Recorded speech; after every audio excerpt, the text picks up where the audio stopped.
Hello everyone and welcome back to another video from Wake&Tech.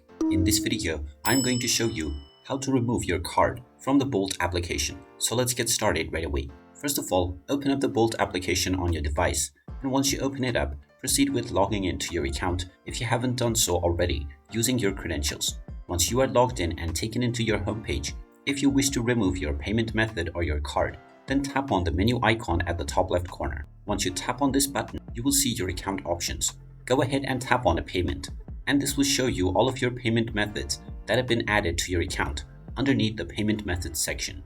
You will find the credit or debit card that you have added onto your account underneath this section, which you can tap on and then proceed forward with deleting this account or the payment method. Once you proceed forward with deleting your payment method, you might be asked to verify your identity by entering your password to confirm that it is you who is performing this task. After the verification process has been completed, the payment method will be removed from your account. And there you have it. That is how easy it is to remove your credit or debit card from the Bolt app. If you find this video helpful, make sure you hit that like button and subscribe to our channel if you haven't done so already. Also ring that notification bell to